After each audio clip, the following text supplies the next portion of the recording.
स्निग्धं मधुरमुरली माधुरी धीरनादै कारं कारं करणविवशं गोकुलव्याकुलत्वं श्यामं कामं व्रजजनमनोमोहनं मोहनांगं चित्ते नित्यं निवसतु महो वल्लभी वल्लभम् अस्ति स्वस्तरुणी कराग्रविगलत् कल्पप्रसूनाप्लुतम् वस्तु प्रस्तुत वेणुनादलहरी निर्वाण निर्व्याकुलम् स्रस्त निरुद्धनी विलसत् गोपी सहस्रावृतम् हस्तन्यस्तनतापवर्गमखिलो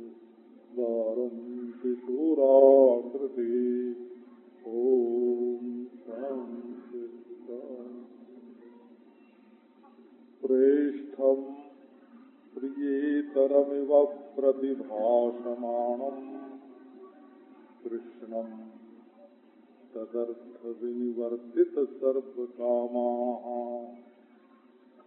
नेत्रे विमृज्य रुदितो वहते स्म किंचित संरंभ गदगद गिरो ब्रुवतानुरक्ता गोप्यूजुः मय्यं विभोर्हति भवान् गदितुं नृशंसं संत्यज्य सर्वविषयास्तव पादमूलम् भक्ता भजस्व दुरवग्रह मा त्यजास्मान् देवो यथादिपुरुषो भजते मुमुक्षून्। प्रेम की पहली शर्त ये है कि वो अटूट होना चाहिए। जहाँ प्रेमी की किसी भी चेष्टा से ये मालूम पड़ता है कि यहाँ तो टूट जाने की शंका है, वहाँ न तो असली प्रेम प्रकट होता और न तो वो प्रियतम को बस में कर सकता। सर्वथा ध्वंस रहित सत्यपित ध्वंस कारणे यद भावबंधनम जूनो हो सत्प्रेमा परिकीर्तिता। श्री रूप गोस्वामी जी महाराज ने प्रेम का एक लक्षण बताया कि टूटने के 1000 कारण सामने मौजूद हों, परंतु जो टूटे नहीं बिल्कुल,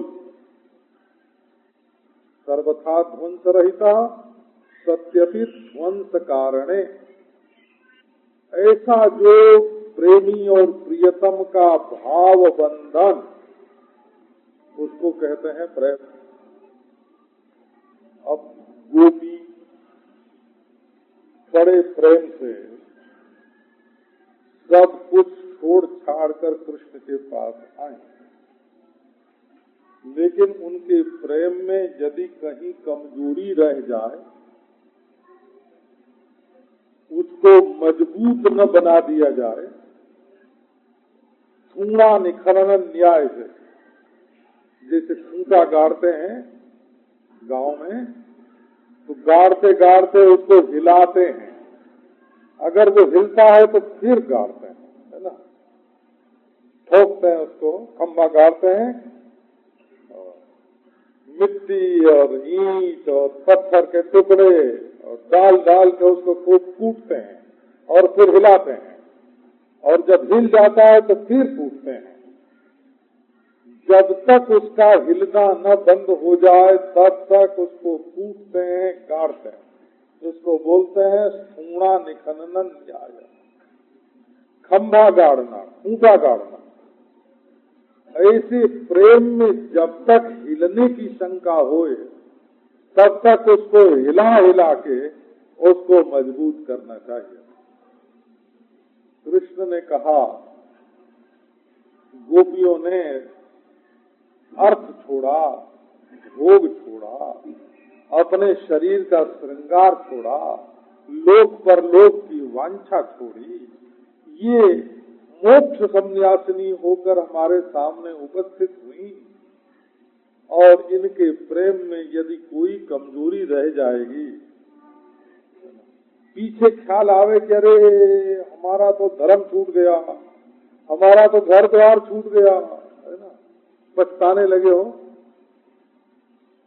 अरे तुम्हारे चक्कर में पड़ गए हमने, हाय हाय, है ना, सास ससुर छोड़ दिए, माँ बाप छोड़ दिए, पति पुत्र छोड़ दिए, है ना, धर्म कर्म छोड़ दिए, धन दौलत छोड़ दी, तुम्हारे लिए छोड़ दी, है ना, ये एहसान जताने लगे। ये भार है कि नहीं? छोड़ने वाला जिसके लिए छोड़े और उसको रोज रोज बतावे कि हमने तुम्हारे लिए ये छोड़ा, वो तो बोझ हो गया। तो पहले ही ठोक पीट लेना चाहिए बोला, मेरे हमारा लोक बिगड़ गया, हमारा परलोक बिगड़ गया, है ना, हमारा धर्म छूट गया, हमारे अंतःकरण की शुद्धि छूट गई, हमारा मोक्ष छूट गया। नारायण तो राधे श्याम, राधे श्याम, राधे श्याम। कृष्ण ने कहा सीधे लौट जाओ, है ना, बहुत प्रेम है तो जाके ध्यान करो, घर में बैठ के मूर्ति रख ले, तस्वीर रख लो, पूजा कर लिया करो, माला प्रणाम फेर लिया करो, हमारी बात सुन लिया करो, किसी से दूर से जाते जाते कहीं से दर्शन कर लिया करो, है ना, नाम का जप कर लिया करो, ध्यान कर लिया करो, हमारे पास नहीं लौटो। पहले तो गोपियां हक्का बक्का रह गई। संसारी लोगों को इतने त्याग की तो कल्पना ही नहीं होती हो। स्त्री सोचती है कि हम जब पुरुष के सामने गए तो पुरुष तो अपने आप ही पानी पानी हो जाएगा, पर ये तो कृष्ण है,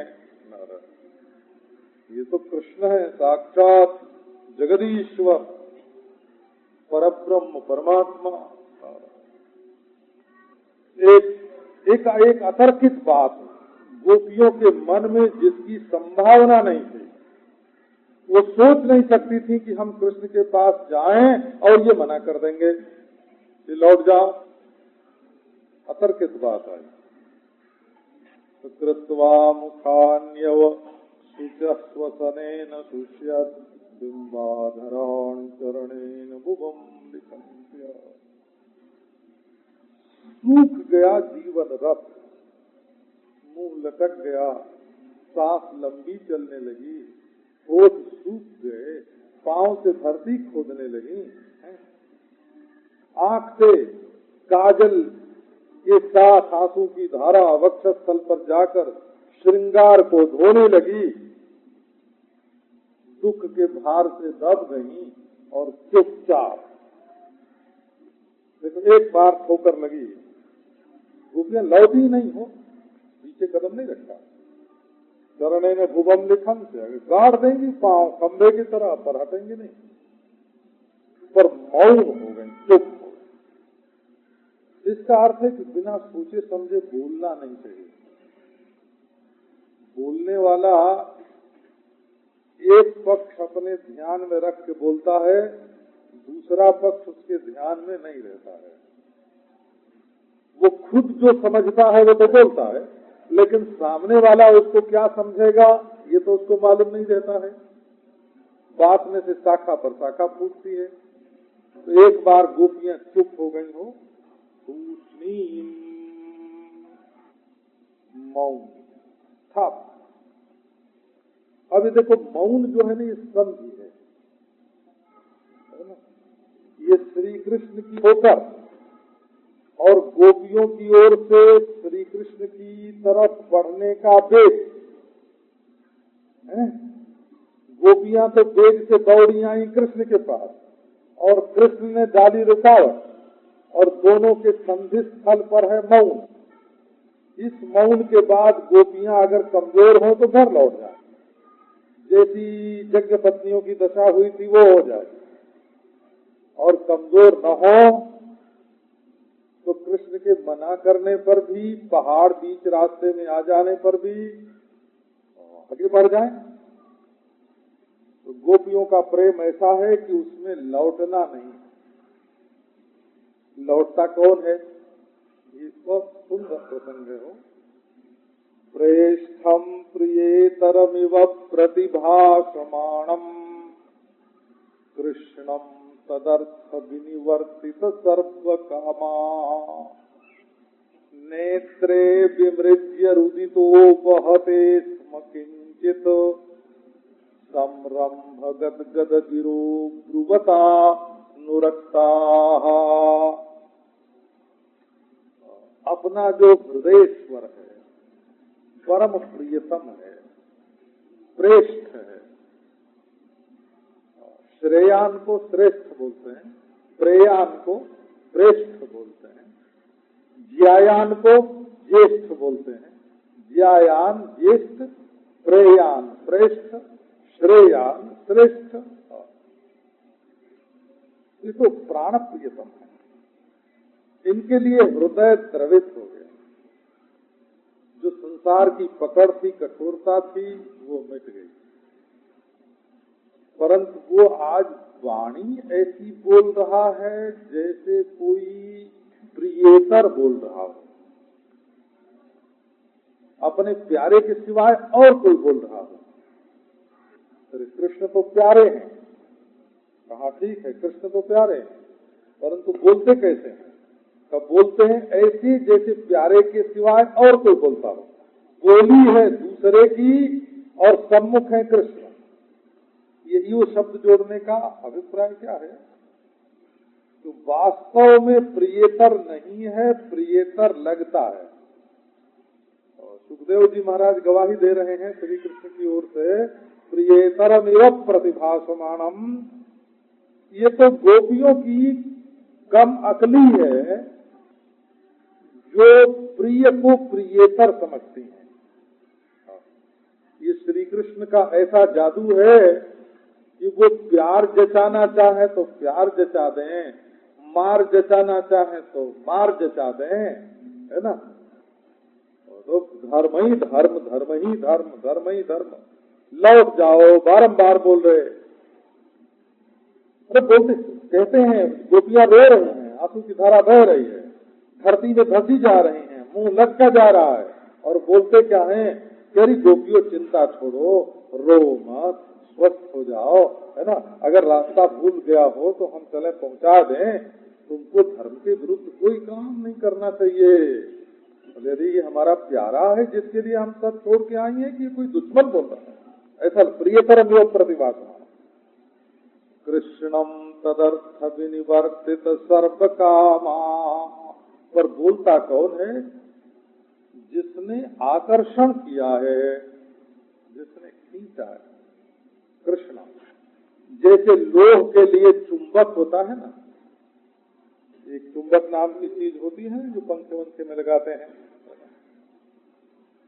चारों तरफ लोहा उसके नाचता है, लोहा जाके उसके पास चिपक जाता है उसके अंदर।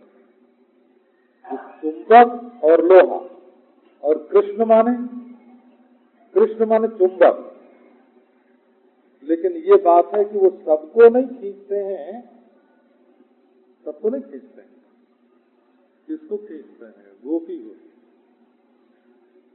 गोपी शब्द का अर्थ है, देखो सीधे, गाह इंद्रियाणि पांति इति गोप्या।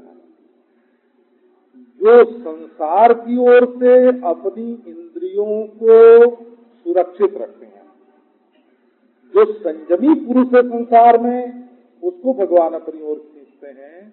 जो विषय परायण है, भोग परायण है, काम परायण है ना, उसको कहते हैं कि तुम तो अभी अपनी वासना संसार में पूरी कर लो। किसको खींचते हैं? गो माने इंद्रियां, और प माने रक्षा करने वाली। चरवाहे भगवान के मित्र होते हैं। गाय माने इंद्रियों को जो चरावें, अपने काबू में रखें, नियंत्रण में रखें।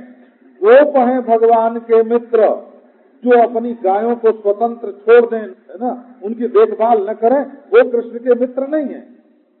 और वो भी पिबंती थी, और जो इंद्रियों से श्री कृष्ण रस का पान करें, पानती और पिबंती, है ना, पारक्षणे और पाने, है ना, दोनों धातु से गोप शब्द बनता है, उससे गोपी बना।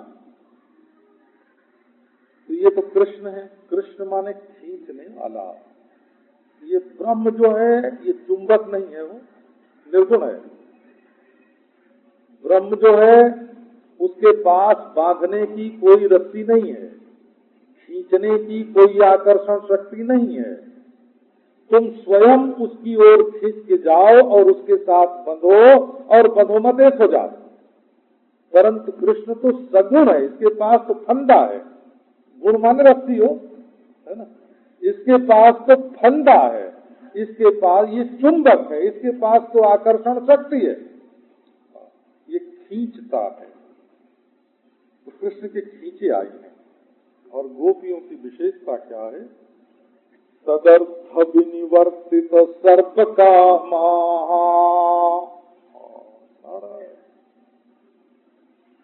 बेटे को लेके पति के पास नहीं जाया जाता। देखो क्या श्लेष है ना, तदर्थ विनिवर्तित सर्प कामा। काम तो कृष्ण का बेटा है। कृष्ण का बेटा कौन? प्रद्युम्न, है ना। प्रद्युम्न काम का अवतार है, तो काम तो कृष्ण का बेटा है। हे भगवान, बेटे को भेज दिया बाहर, तदर्थ विनिवर्तित सर्व कामा, माने श्री कृष्ण से मिलने के लिए उन्होंने काम को लौटा दिया। अब देखो इसका शाब्दिक अर्थ आपको बताते हैं। एक तो इसका अर्थ है सर्व काम। सर्व काम माने पति, सारी कामना जिससे पूर्ण हो उसका नाम सर्व काम। सर्वे कामा यस्मात् स सर्व काम पति ही। स्त्री की सारी कामना अपने पति से पूरी होती है। माँ की जगह भी पति है, पिता की जगह भी पति है, पुत्र की जगह भी पति है, भाई की जगह भी पति है ना। उसका परिवार वही है, उसकी जाति वही है, उसका कुल वही है ना। गोपियों ने क्या किया कि तदर्थ विनिवर्तित सर्व कामा, तदर्थम विनिवर्तिता सर्व कामा पतयः याभिहिता। पति जी कहते थे कि जमुना तट पर मत जाओ, है ना, चांदनी मत देखो, वृंदावन में मत जाओ, परंतु कृष्ण का प्रेम आत्म प्रेम इस तरह तदर्थ विनिवर्तित सर्व कामा, सारे काम उन्होंने निवृत्त किए। अब देखो श्रुति आ गई, श्रुति आ गई क्या? यदा सर्वे प्रमुच्यन्ते कामा ये हृदि श्रुताः अथ मर्त्यो मृतो भवति अत्र ब्रह्म समश्नुते। लो, हम तुमको एक बात बताते हैं। इस साधक के हृदय में घर बनाकर कामनाएं हैं ना, उनको जब फेंक दिया जाता है बाहर, उस समय ये मर्त्य मनुष्य अमृत हो जाता है और इसी जीवन में ब्रह्म समश्नुते, ब्रह्मास्वादी हो जाता है, ब्रह्मानंदी हो जाता है। ये श्रुति तो गोपियों का वर्णन करते हैं। ये कौन सी श्रुति है? तदर्थ विनिवर्तित सर्व कामा यदा सर्वे प्रमुच्यन्ते हृदयस्य ग्रंथया। हृदय में गांठ, काम जो है वो ग्रंथि है। वो हृदय में जो काम है ये प्रस्रविणी कठोर ग्रंथि है, जिसमें से रस तो निकलता है, पानी तो निकलता है, परंतु ग्रंथि इतनी कठोर है कि जल्दी टूटती नहीं। कामक ग्रंथि। क्रोधक ग्रंथि जो है ना, वो संरंभक ग्रंथि है। वो बड़ा घटाटोप बना के आता है, मुंह से गाली निकले, आंख लाल हो जाए, पांव चढ़ जाए, हाथ पांव कांपने लगे। क्रोध जो है वो समरंभिणी ज्वलनक ग्रंथि है। ऐसे ये ग्रंथियों का स्वरूप होता है, कहने का अभिप्राय ये सब शरीर में रहती हैं, तो कभी कोई उभर जाती है, कभी कोई उभर जाती है। गोपियां कृष्ण के पास कामवश नहीं गई हैं, तदर्थ विनिवर्तित सर्व कामा, श्री कृष्ण के लिए उन्होंने अपने संपूर्ण काम को बाहर से लौटा दिया है। अब ये हुआ कि इसमें एक बात देखने लायक है, श्री कृष्ण ने हंसी हंसी में ये बात कही थी कि लौट जाओ। गोपी के ध्यान में आना तो चाहिए था ना कि हंसी है, बोले नहीं, होली है, श्रद्धा है, प्रेम है, भक्ति है, विश्वास है, मुग्धता है, कितने गुण हैं, भोली भाली है। उसने कहा अच्छा, काम तो सारे लौटा दिए, अब न बाप से कोई काम, न माँ से कोई काम, न भाई से काम, न बहन से काम, न परिवार से, न पति से, न पुत्र से, न भोग से, न शरीर से, कोई काम तो है नहीं, न लोक से न परलोक से। तो अब तो किसी की ओर देखना तो बाकी नहीं रहा। आंखों ने भी जवाब दे दिया, काजल मिश्रित आंसू निकल करके आंखों ने भी जवाब दिया, कुछ सूझे नहीं, तो बोले कि अब तो मरना ही है। नेत्रे विमृज्य रुदितो बहते स्म, रोते रोते आंखें उपहत सी हो गई थी, खराब हो गई थी आंखें हो। तो उन्होंने कहा वो पूछ लें। तो बोले आंख काहे को पूछने लगी, बोले एक बार देख तो लें भरा, मरना तो है ही, मरने के पहले एक बार देख तो लें, है ना। बावरी वही अखियां जरी जाए, जो सावरो छाड़ी निहारती गोरो। एक बार, अब दूसरे को तो देखना ही नहीं है, आंख का काम पूरा हुआ, दूसरे को तो देखना ही नहीं है, तो इनको तो एक बार देख लें। देखा जब महाराज, क्या मौन ही प्रेम है ना। नहीं, मौन ही प्रेम नहीं है, बोलना भी प्रेम है। प्रेम को एक भाग में नहीं कर सकते हो, खिलाना प्रेम है, बोले नहीं, कभी भूखे रखना भी प्रेम है। क्या मीठा बोलना प्रेम है, कि नहीं कभी कड़वा बोलना है। अच्छा, आपके घर कोई मित्र आ जाए तो क्या आप उसको मीठा ही मीठा खिलावेंगे, कभी चटनी नहीं देंगे, है ना, कभी नमकीन नहीं देंगे। तो जैसे अपने घर आए हुए को ये देखेंगे कि इसका पेट खराब होने वाला है, तो एकादशी भी तो करा देंगे, हैं? प्रेम का स्वभाव थोड़ा ठंडा थोड़ा गर्म दोनों है, हो, थोड़ा संजोग थोड़ा वियोग दोनों है, थोड़ा रोना थोड़ा हंसना दोनों है।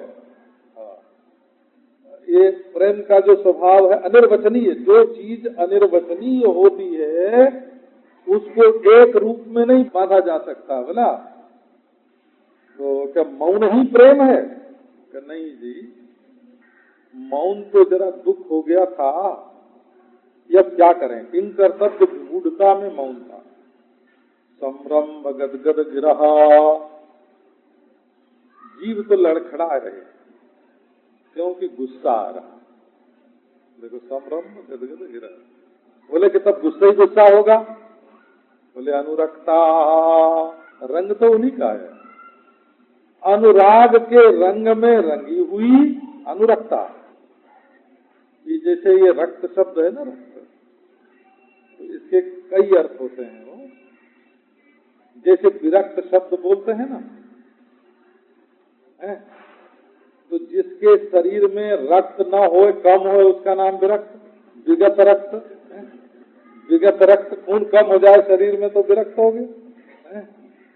और एक विशेष प्रकार का रक्त शरीर में आ जाए जो दुनिया से अपने को न जोड़ना चाहे तो उसको विरक्त कहते हैं।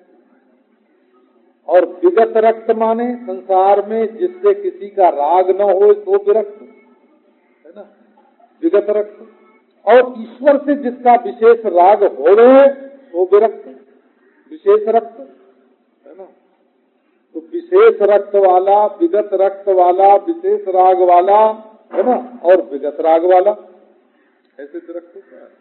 तो ये गोपियां जो हैं ये श्री कृष्ण के प्रति अनुरक्त हैं, अनुराग का रंग चढ़ा हुआ।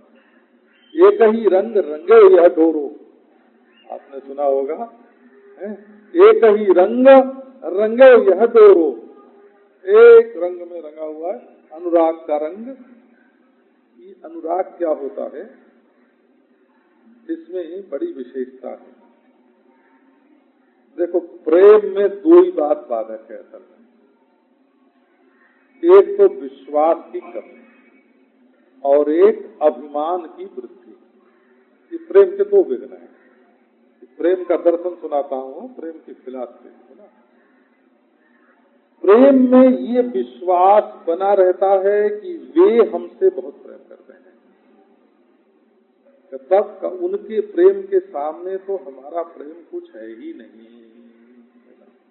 अपने प्रेम में कमी का अनुभव हो और उनके प्रेम में अधिकता का अनुभव हो, तब तो अपना प्रेम को देख के प्रेम बढ़ता है।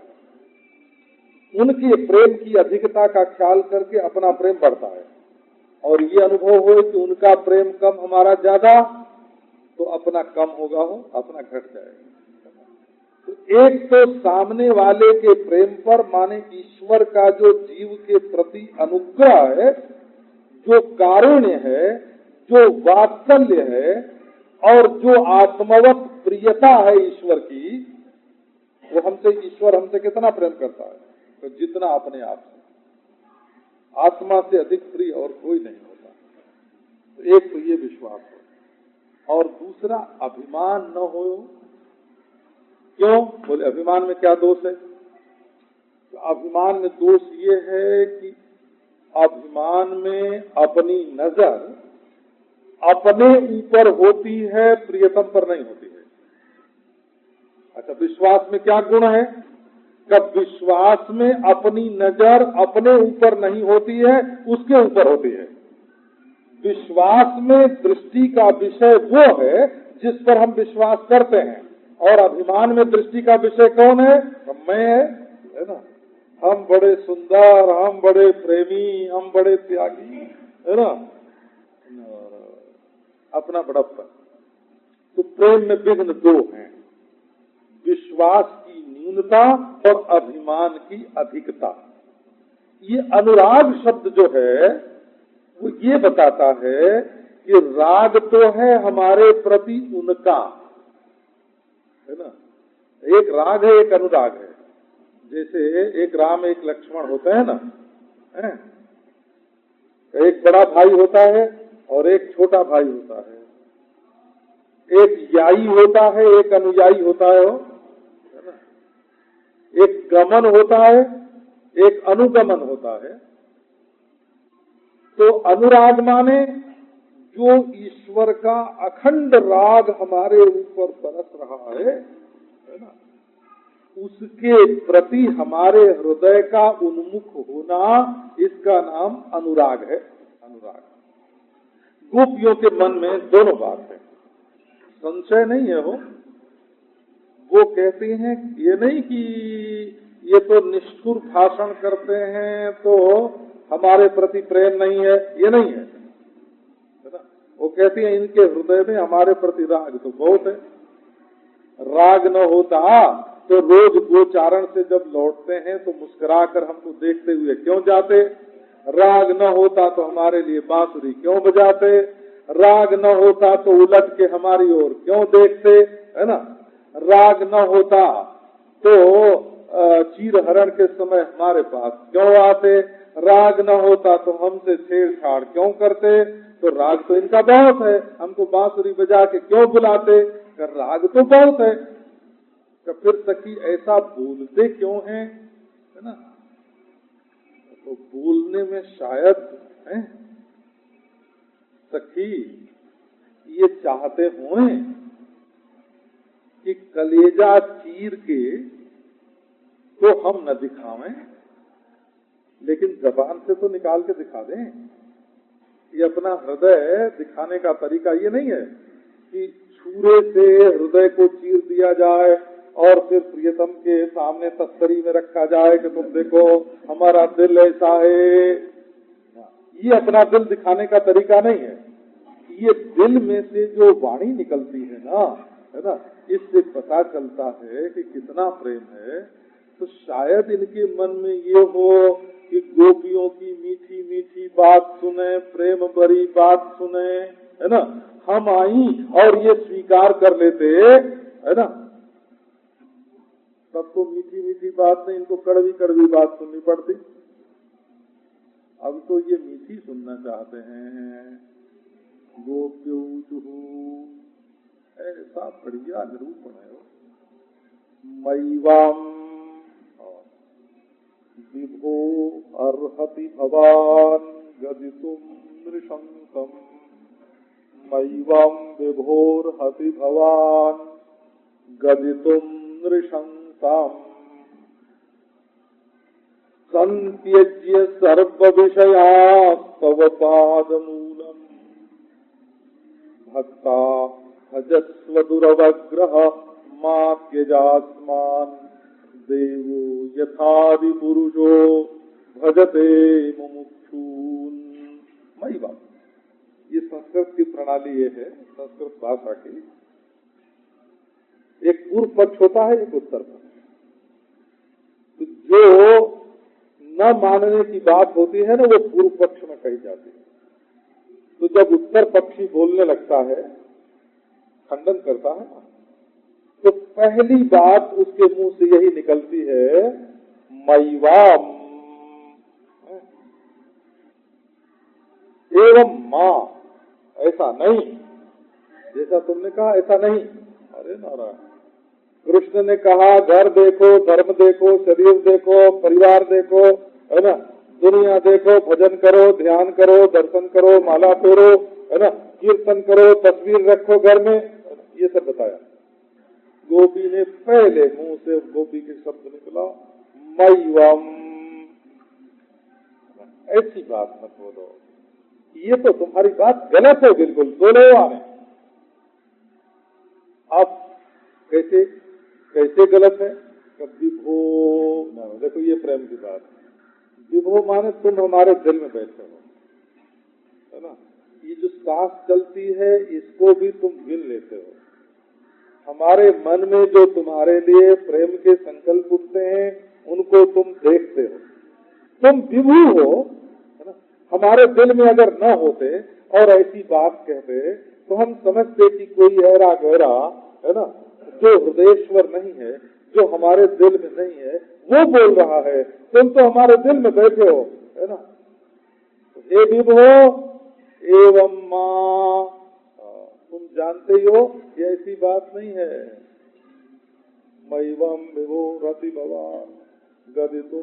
फिर एक तो विभू होने के कारण ऐसा कहना अयोग्य है, क्योंकि तुम जानते हो।